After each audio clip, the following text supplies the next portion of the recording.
Alrighty guys, what is going on? Welcome back to the channel. We're here with something different. The first time we've done this, and it's probably going to be a bit of a one-off, but we are here with Dan today. First time on the channel. How do you feel? A bit nervous, but it should be all right. Bit nervous. Well, don't be too nervous because this is probably one of the most scuffed podcasts you'll find. I've got a microphone that I've had for over 10 years that I haven't used in ages, but that's what we're going with today, and hopefully the lighting and all that stuff isn't terrible as well because, as I said, this is a scuffed setup, and this is something that I've never done before. So hopefully the next one you're seeing, when the time comes, is much better than this. But we're going to be going over some stuff for the ANZAC Day Clash, one of the biggest games of the year outside the grand final that I'm very excited for. Dan, how are you feeling about this game as an Essendon supporter? And what is this going to be? We've actually managed to pick up tickets, by the way. So how are you feeling? What is this, your third ANZAC Day? Yeah, it's my second one, actually. Last year was my first one, and obviously that kind of ended in heartbreak with it being, I think it was a 10-point loss, was it? Yeah, 11. So yeah, they've been close. I think I seen earlier the last two games have been 15 points combined between. Yeah, I remember I think the year previously, was that the year Essendon won it? Yeah, 2021. And who was it that got the medal? I think Parish, I'm pretty sure. Parish, yeah. Yeah, and that one, Yeah, that's right, I remember. I'm pretty sure that one was pretty competitive into the end when I think we just kicked away. Yeah. And I'm pretty sure you guys had a pretty good start too. Like, I think you were like 25 to 30 points off. Because I remember I was almost going to stop watching it, and then we kind of we were at made that our game way together. back into it. No, that was 2021. Yeah. Yeah, that was the first one. I remember I was there with you, wasn't I? No, that was 2022. I'm sure I'd been to one where we lost, that I was there with you. No? Okay, I guess not then. No. So, all right, well, this will be our second one together. But, yeah, obviously, this is the first time going into an ANZAC Day game that both teams have been in the top four, I think, since before 2000. So that's... about time. Yeah, well, exactly. I'd like to know how many times the Pies have been in the top four in an ANZAC Day Clash. Oh, it'd be a fair few, I feel. Yeah, probably a few more than Essendon in the last 20 years. But nonetheless, this is going to be a good game you'd expect. Hopefully. You must be feeling a little bit more confident this year compared to others, or no? Oh, yeah, I'm more confident this year because obviously, like, seeing with what Brad Scott's brought to our team, I feel like we're a lot more consistent this year in that every single game we've pretty much been in, we've pretty much played the four quarters. The only really time I can think of where it was maybe off was the St Kilda game, but that was pretty much all the damage was done in like the first 5 minutes. Yeah. Like if we didn't cough up that many goals we did it in that first 5 minutes, we could have probably snatched that win as well. Yeah, and we've seen in that game, you guys had plenty of 5-minute patches where you were either on or off, and I think you evened it up in that game after being 25 points down for a little period. So I feel like with that game, to a certain degree, we had Phillips out for that game, and I feel like that definitely hurt us because we're definitely a better side with the two rocks. But so this year I think we've seen from Essendon that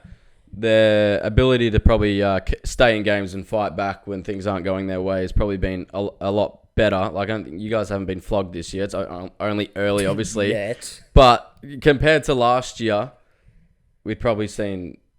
Well, last year started with, like... I remember the very first game I was kind of excited for it after our 2021 season, which was kind of a surprise sneaking into the top 8. Yeah. And we got flogged by Geelong by 66 points, and we left at three-quarter time. It was that bad. Yeah, the round one. Yeah. Yeah, it's definitely a lot more even on paper going into this ANZAC Day game. Pies obviously 4-1. You guys 4-1. I think the main talking point going into this game is probably the injuries, maybe. The bands for both. too. The bands. What are the bands? I haven't heard it. The bands is in Taylor Adams and... Oh, the bands. He said bands. Like, well, we got halftime entertainment at ANZAC Day. Didn't realise that. No. The bands. So, Merritt. Not Merritt. Is it Merritt? Yeah, Merritt. And Adams out. Who do you see coming in for Merritt? Who's going to replace him? Hobbs had pretty good form in the VFL. I think he's averaging like 30 to 35 disposals a game. So he's not exactly a like-for-like midfielder with Merritt, but I feel like he's probably our best fit to take over Merritt's position in the squad. I mean, the teams are... This is a Friday, by the way, for anyone watching when we're recording this. So the official teams aren't out yet. But I know for the Pies, just looking at Twitter stuff, Finlay McRae is likely to come in for Adams, and there'll be some other players switched around and whatnot. I think De Goey's even going to play forward a little bit, so he might play like a 50-50 role. But Hobbs, has he debuted? Yeah, he has. played. Okay. I think he played like 15 to 16 games last year and was pretty much one of the shining lights in what was not a too great season for us. Yeah, okay. So... Yeah, I'm just trying to think. So I know we're probably going to have Finlay McRae coming in for Taylor Adams, who's had a few, I guess, shots in the AFL. Hasn't really got a consistent spot in the team yet, but is highly regarded. He's obviously, for people who don't know, he's Jack McRae's brother from the Western Bulldogs. So he's got, I guess, a bit to live up to in terms of what his brother's done and capable of. I think maybe just because Hobbs has probably played more. If we're comparing the two ins, Hobbs is probably you guys probably benefit a little bit more from the two outs. So I guess that's one thing that's interesting to look at. What about your ruck situation? Because I think I did see around that Kruger might be ready. Yeah, so I might be wrong about that. Yeah, I think Kruger will come in. We had Frampton ruck last week, but it's not really the ideal situation because we recruited him to play back for some back depth. I can't remember paying too close to attention to him last week, so I'm not sure how he went in there. I don't think it was terrible, but obviously, we want him back. So, yeah, Kruger, he'll go on the ruck. I think he was training today with the black training vest on, so for the Pies, that usually means they're going to be in the main squad on game day. But I don't mind Kruger in the ruck. Obviously, that's not where we want him either. Yeah, We're that depleted at the moment. He'd usually play forward, but I was really impressed. He played for us in the ruck in, I think, the last 10-15 minutes in the Sydney preliminary final last year, when I think Cox or Cameron went out as well. And I reckon he looked unreal just for the 10 minutes. He was jumping. For a guy that's really not like a ruck height, he was jumping so high. And I actually thought he did really well against, I think it's, who's Sydney's ruck? Is it Hickey? Hickey. I think they have someone else, and it's not coming to me at the moment. But so look, he hasn't really gone up against a big name ruck. Yeah, Sam Reid is the other one. Sam Reid, that's right. Yeah. So look, if Kruger's in the ruck this week, he's going to have a massive test against Draper, who's been in pretty good form, and that'd probably get you excited. He had kicked how many goals last week? He kicked 3 goals, and Phillips kicked 2 goals, and they've kind of adopted the name Trillips, which kind of Trillips. Yeah, throwing a bit of shade on Gaundy or whatever you want to describe that one. But right. Okay. They've been kind of our highlight of the year, I'd say. Yeah, that's gonna be 100% your probably strongest point going into this Anzac Day game. I mean, we're not gonna have a designated ruck, and 5 goals in between the rucks. That's a pretty good, I guess, performance there. Like if you're getting 3 or 4 goals from your rucks every week, and Draper just looks great forward. I think he found himself right in the square a few times. Yeah, he needs to. He definitely, his set shots can be very hit and miss. Like you'll either kick it like straight or out like 10 meters in front. Yeah. So who's gonna play? Yeah, who will play on stringer? I would say. It said Noble last year. Okay. See, I feel like Maynard would be a good matchup for him. Noble, he's pretty good as well, but I think Maynard's one of our most physical defenders. So I think for a guy like Stringer, he'll definitely keep a close knit, sort of glove on him, because Stringer's obviously his biggest strength's probably around stoppage in that forward 50 sort of area, though. Does he get a run in the midfield a little bit sometimes? Because he kicked that 50-meter bomb or whatever last week or the week before. In his 2021 season, which was kind of his breakout season for us, he was in the midfield heaps, and like he was even going to like centre bounces and kicking it pretty much a goal directly from the centre bounce. And in them periods, he was like pretty dominant in the midfield. Like when he was kind of in there, you knew that something good was going to happen. But I think he's been used less this year, but obviously with the Merritt being out for this game, it'd probably be something that Brad Scott will look into. Yeah. Yep. And his fitness is probably, you think it's better Yeah, I feel like it's all consistency for right. him, But really. he did say, because obviously he copped a bit of slack across the media for his start of the season and the preseason or whatever. But it turns out he actually suffered a bit this preseason because he was going through concussion symptoms.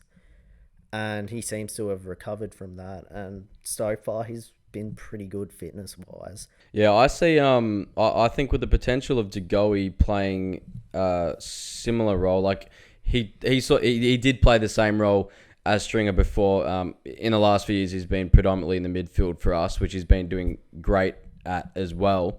But this week, the talk, we don't know yet, but the talks are that he'll probably play a little bit through the forward line as well. I think Degoe's got the potential to, and it makes me excited because I love Degoe forward as well. I think he's got the potential to probably kick a few, rip a game apart, maybe, hopefully. Hopefully not. Should we go to your medal predictions now? 3 players from Essendon, you think, and then I'll 3 players. 3 most likely players from Essendon to win the medal. What do you or what player are you hoping for? We'll start with that first. What player from Essendon are you hoping that has a big game that you need a big game from? Need a big game, I'll say the normal choice and be Stringer. Yeah. One, I'm hopeful for a big game if he gets in, and this is a bit of a big call too, but Sam Wiedemann. Yep. Yeah, I'm okay. hoping. Yeah, I think he's definitely got the potential to be like one of those forwards for you guys that kicks like 1 or 2 every week. Sort of reminds me of like a Myercheck type or... because he's not like a super tall forward, is he? He's more of like I don't know his height. It'd be under 200 though, isn't it? It's 1.98 meters. Okay. Yeah, he's so he's pretty tall. Yeah, he's fairly tall. I just kind of want... All I'm kind of asking for him is not like bags every week, but just consistency. If he's just a consistent forward, then he'll be a great pickup for us. Yeah. Like 20, 30 goals a year. But at the moment, he hasn't really shown much, which, I mean, I'll give him the benefit of the doubt because he has had a few injuries. Bit of bad luck his way with concussion the other week. But I'm hoping to see a big game from him if he is named in the 22. All right. Well, I'll go the Pies here. Obviously, for I feel like Darcy Moore for us is one that needs to have a big game. First game in an Anzac Day game as a captain. Now, obviously, you've always got the normal prospects that you hope have a big game. So that would be for me like Degoe. But I think for us more off the back line, if he's opening up the more with Nick Dacos now as well, those kickouts and stuff. People always like to say how kickouts are like a cheap disposal, but if you set up a great kick for the rest of your team going forward, a kick out is pivotal to opening the midfield up. Yeah, I reckon more for us, really just the back line. That's probably where we're most depleted at the moment, injuries wise. With Howe obviously being out, Frampton's had to be in the ruck and stuff. Murphy as well, he's another huge one. So I think in general, probably just the back line, honestly, not really even singling out one player. I think that's probably where we're most vulnerable this week. But yeah, I reckon the back line for us. Who would your 3 players be for Essendon to win the medal? Who's most likely, do you reckon? Who do you want? I'm going to do a few far-fetched choices, and I'm going to do one from our defence, one from our midfield, and one from our forward line, just to keep it interesting. So defence, Andy McGrath, since he's acting captain for this match with Merritt not allowed to play. Yep. I feel like he's kind of due for a pretty big game. He's been consistent for us so far. I'd say probably 25 disposals game. Pretty good up back. But I want to see him kind of take it to the next level and just have kind of play a role that Dacos in a way plays, like half back, being able to have that many disposals and kick like a goal or 2. Yeah. No, if you're making good decisions off the half back line, it does wonders for the rest of your team. It seriously does set up, an easy way going forward or a more dangerous way going forward. But all right. So backline. So backline is McGrath. Sorry, that was your backline. Yeah. Midfield. Midfield, I'm gonna go the normal choice and say Darcy Parish. He usually tears it up Anzac days. I think the last 2 Anzac days he's had 40 disposals each, and this year he's taken it to the next level in that in previous years he's racked up the disposals, but hasn't really done all too much with it. But this year his disposals, like, they've actually been damaging. He's winning clearances and he's getting meters gained. So that's Yeah. all you can really ask for him. And Yeah, no, solid. And then Forward line, I'm going to take a guess here. Probably Stringer. no, I'm No? gonna say Alwyn Davey. I Okay. feel like Yep. even though he's only a few game player, I feel like Yeah, and we don't know if he's going to play at this point, do yeah. we? So No, but I'm pretty if he does, certain he will. yeah. No, he's been really good. But yeah, go I on. just feel like he's about to have that game where he'll just kick 4 goals. Like, he's been very Yeah. close a few times, but he's getting them misses. But eventually he'll start nailing them, and I feel like it's just a matter of time before he just has a breakout Yeah. game. And Yeah, no. elite. From the limited stuff I've seen of him, even that game we went to, the St Kilda Essendon game, he looks like he's definitely got potential to be one of your best players in the next few years. Like, Yeah. he sort of gives me those Dacos vibes in the fact that every time he has the ball, you feel just a little bit safer. yeah, Like, definitely. do you feel that? yeah. Yeah. And to know that there's his younger brother too at Essendon as Yeah, well. right. He's got an ACL at the moment. Yeah. But when Yeah. they're both playing and in the forward line, that's going to be pretty Yeah. exciting for us. Yeah, no, that's a prospect that you got to be excited about for sure. All right, well that leaves it to me. Backline, I'll go the same format as you did. I mentioned more earlier, but I guess it really depends on who they're playing on. So I mean, if a Maynard was playing on someone like String or whatever, and, keeps him to 0 goals, then I'd say that's probably the only way someone from a backline can Yeah. win a medal, because it's going to be pretty difficult just to start being a backman. But yeah, I think Maynard's probably our most likely to win, just thinking out loud. Yeah, you got more. Maynard, Frampton will be there. Murphy's out. Yeah, so yeah, I think Maynard. But the midfield, who would I like to see win? I reckon, if we take away the fact that Nick Dacos is probably our most likely, like just purely going off his his season, right? He'd definitely be the most likely. But I'd like to see his brother Josh pop up for a medal. I think he's likely as well. I think he gets overlooked just a little bit this year, probably by Yeah, the he's rest. been great for you guys from what I've seen. Yeah, I think Collingwood fans know he's just as good as his brother, or even, maybe not just as good, but he's close to him. Yeah. Nick Dacos just gets a lot more of the attention purely because I guess he's new. He was a high draft pick. But Josh Dacos on the wing, he's been great for us. Really, really clean. I think he's got one of the highest disposal efficiencies for our group. And yeah, I'd like to see him win the medal. And then forward line, this is the one that gets me most excited, because I think Bobby Hill, and I made a tweet about this earlier, I think Bobby Hill could do a Jack Ginnivan this year and be that small forward that tears you guys apart. I'm hoping so, because they play very similar. In fact, Bobby's even more agile and quick than Ginnivan. So he's someone that gets me super excited seeing him, Ginnivan, and Elliott work together.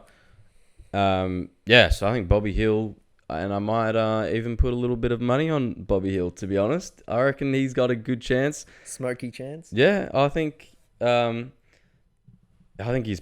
he's got all the attributes that win you a medal.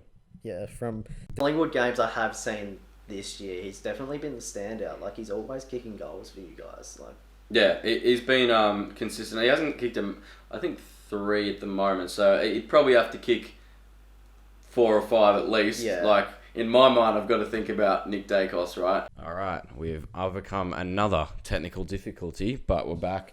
I was talking about the medal, but we're going to go on to our tips now. We'll start with my tips. Yeah, we'll start with my tips. I think, you guys know I'm always going to tip the Pies, right? There's no reason for me not to at the moment, but I'm a little bit more doubtful in this game compared to other ones, just because our backline, we're losing 3 of what our best 22 in our backline, especially Murphy. That one really hurts me because Murphy's intercept marking this year has been unreal. But tip, I'll go ahead and say it's a close one. Maybe this tip's more how I want things to turn out rather than what I think will happen. But I go ahead and say you guys are up the first half, and it's another thriller, and less than 2 kicks in it. Say Pies by 7. Maybe no after the siren this time though, so that should make you feel better. I don't want Jamie Elliott anywhere near it with a few seconds left. It's gonna be unreal, but yeah, for me, obviously, I'm gonna back Essendon, but yeah, I don't do that all too much though. With the St Kilda game, you knew that I was pretty pessimistic on us winning that, even from like the start. No, you made me tip the Dons in that game. Oh, yeah, I did. Yeah. No, I meant during it. Like when we came back and drew it, I was still like, we're going to lose this game. Yeah. Like I wasn't really that much backing my team. But now I've seen kind of our consistency we're putting on. I'm happily going to back Essendon to get the job done. I reckon it will be the opposite. I reckon Collingwood's going to start out strong, maybe kick the first 20 or so points. We'll fight our way back into it. Yeah. We'll fight our way back into it. And I reckon we win a game that, honestly, I reckon it's going to be quite high scoring. Yeah, I like the sounds of that. Your defense kind of down, and us, we've kicked 100, I think, 2 or 3 times this year. Yeah. So I reckon it's going to be quite high scoring. No, I like that. We like a high scoring game. Everyone loves that. Yep, I'm going to say Essendon by 14 in the end. 14. Yeah, no, it's going to be really interesting, like to see how the two systems go up against each other, and the way Brad Scott's coached this team compared to our way of playing and always trying to go through the middle, forcing teams or trying to tease teams to go through the middle rather than on the wings. But yeah, no, I think it's going to be a great game. Obviously, I've been able to pick up tickets for us, so we are going to be going to this game, and Dan will also be in the matchday vlog, along with a few others. So that's going to be epic because we haven't really done a big group vlog on the channel. So this will be the first one where there's going to be quite a few of us there. So yeah, I'm really, really, really looking forward to it. I think, I mean, the ANZAC Day game just as a spectacle, it's such an amazing thing. It's one of the only games that I think, like, you get goosebumps every time after the last post and the roar of the crowd. Like, you really, I don't usually get goosebumps at the start of a game. I did at the finals, but ANZAC Day always. Especially the crowd too this year, like expecting obviously 90 plus. I reckon, I don't know if we're going to do crowd predictions, but I reckon 94,000 maybe. Well, they say it's a sellout, and this is the thing that pisses me off with the AFL. They'll say it's a sellout, but that obviously relies on all the AFL members and the corporate stuff, as well as the MCC rocking up. Yeah, well, I don't know what it was last year. I don't think it was over 90, was it? 89, but it was the highest like crowd number post-COVID. There was still a few people like worried to go out at that stage, but this time with everything back well, open that's right. Yeah, well, you know what? I'll say over 90k. We'll go 93,422. Yeah. So come back to this video. We'll see who's closest. But anything else you want to mention? Back to the crowd numbers, obviously, with both teams up and about at the moment. Yeah, that is that's key factor. Definitely going to boost the numbers. Yep. So maybe a few more Essendon fans this year. Yeah. Alright, guys, we're going to end it here because this is getting pretty long. Let me know what you think. I'm by no means am I claiming to say this is going to be a perfect podcast. First time that both of us have done this, and there's definitely room for heaps of improvement. Probably, I reckon, just myself might bring a little bit more talking points for the next one so that we've got a clear and precise idea. But I don't think we did terrible. So, guys, let me know what you thought in the comments, and I'll try to maybe do this every few months with other people on the lead up the game. So, Dan, what do you think? How did it go? First podcast? It went all right, Obviously, could have brought a few more talking points. And I think I wrote like about 4 or 5 words in my notes, which was pretty much just ANZAC medal. And to be honest, I probably spent 20 minutes on my talking point notes. I spent probably about 4 minutes. Yeah, we're not up to the Fox Footy standard, guys. So hopefully we're getting there. We'll get there. Probably up with the Herald Sun. Probably. I'm sure there's a few other agencies or news outlets that we're probably already on par with. But anyway, guys, if you haven't already, subscribe if you are new to the channel. And the main thing is let me know what you guys think about this podcast because I really enjoyed it. So I'd love to do more in the future. But guys, that's all. Bye-bye. Up the Dons. Up the Pies.